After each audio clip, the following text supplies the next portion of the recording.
vifaa vinavyobaki anavyokuwa ameleta mama kujifungua. Mheshimiwa, swali lake la pili. Vifaa vinavyobaki ndio hayo inarudi pale kwamba tunahitaji kujua specifically eneo husika, kwa sababu kama unamwambia mtu kuna vifaa vyake vinabaki, lakini mwisho wa siku zikibaki ni zinakwenda wapi, ndio hayo bado tunasema kunawezekana kuna tatizo kwenye leadership. Kwa sababu tulivyokwenda kwenye jimbo lake Mheshimiwa Speaker, tulikwenda tukakuta kwanza moja, tulikutana na nilisema lete hii inaitwa slip ya benki, lakini wakaleta slip ya benki moja ambayo mwisho wa siku tulikuta imefojiwa, lakini mwisho wa siku tunakuta wana milioni zaidi ya 300. Tukakutana na mambo mengi mabovu. Kwa maana hiyo wakati mwingine kuna mambo mengine yanatokea ni ya uongozi na mengine ni nje ya uwezo wa mhusika aliyoko pale. Kwa hiyo kila jambo ninatamani tulidili kwa kuangalia tatizo limetokea wapi ili tuweze kuhukumu kwa haki. Mheshimiwa Condestas Chalo, swali la nyongeza. Mheshimiwa Spika, nakushukuru kwa nafasi. Pamoja na kuwa na sera nyingi, ipo pia sera ya watoto chini ya miaka 5 kutibiwa bure. Na sera hii Mheshimiwa Spika haijawahi kutekelezeka hata kidogo. Katika majibu ya msingi ya naibu waziri anasema ametoa takwimu ya mama wajawazito kwamba wakiwahudumia wote haitawezekana. Mheshimiwa. Swali.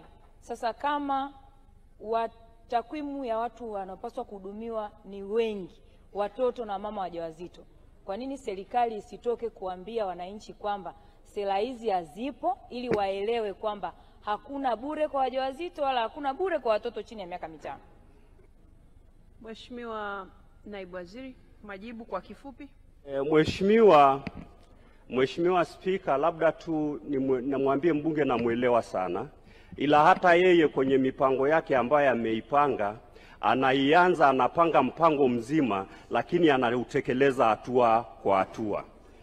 Na nimwambie tu kwa maana ya exemption, kwa maana watu waliotibiwa, na yeye mwenyewe anajua jinsi tumepambana na yeye kwenye hospitali yake ya rufaa kule Mbeya, kwa maana ya watu wa exemption kwa mwaka tu serikali inatumia zaidi ya bilioni 667, lakini ukweli ukikuta waliohitaji exemption ni zaidi ya hao. Lakini pasinge kuwepo na hiyo sheria, pia hawa tuliowasaidia bilioni 667 pasinge kuwepo na namna ya kutekeleza. Kwa hiyo sheria iko, ila ni ukweli kwamba haijatekelezwa kwa 100%, lakini siku zote lazima unaweza ukapanga mipango, lakini budget ya kutekeleza kwa 100% inaweza isipatikane, lakini ukitekeleza kwa 60% nayo ni utekelezaji, ni kujipanga kumalizia 40%. Mheshimiwa Ruhaga Johnson Mpina, swali la nyongeza. Kwa kuwa fedha ya serikali inatozwa kwa mujibu wa sera, kwa mujibu wa sheria, je, hizi huduma za utoleaji wa huduma za afya zilipata wapi mamlaka ya kuwatoza hawa akina mama wajawazito pamoja na watoto wenye umri chini ya miaka 5, huku ikijua kabisa kwamba kasma ile haipo kwa mujibu wa sheria wala sera hairuhusu? Waliruhusiwa na nani kufanya hayo? Mheshimiwa Naibu Waziri, majibu. Nijaribu tu kumwambia Mpina kuna sheria, kanuni, lakini pia wakati Mheshimiwa Naibu Waziri ni Mheshimiwa Mpina. Okay. Mheshimiwa Speaker, naomba nimjibu kaka yangu Mheshimiwa Mpina kwa kumwambia wakati mwingine katika sheria kuna wakati kuna sheria iliyopo, kuna kanuni zilioko, lakini pia kuna kutumia busara. Maana yake sisi tuna bajeti ya bilioni 200 kwa ajili ya dawa na vitendanishi, lakini matumizi ni zaidi ya hiyo. Kwa hiyo anapokuja mgonjwa tunatumia hekima na busara, yule anayeweza kulipa analipa, asiyeweza kulipa anahudumiwa na sheria iliyopo. Kwa hiyo kwa busara hiyo ndio maana yeye yuko salama, wananchi walioko kwenye jimbo lake wako salama, na leo Tanzania ina afya.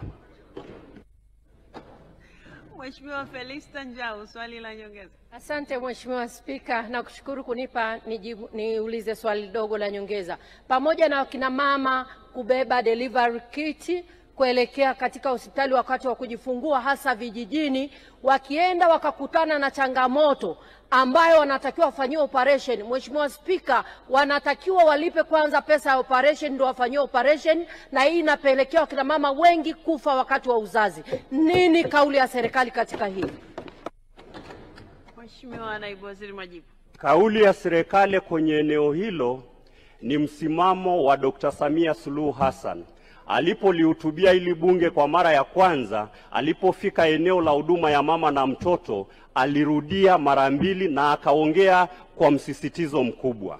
Na ndio maana unaona baada yeye kutoka hapa bungeni alidumbukiza resources sector afya, na ndio maana leo tuna nishani kwenye eneo hilo la kina mama na watoto.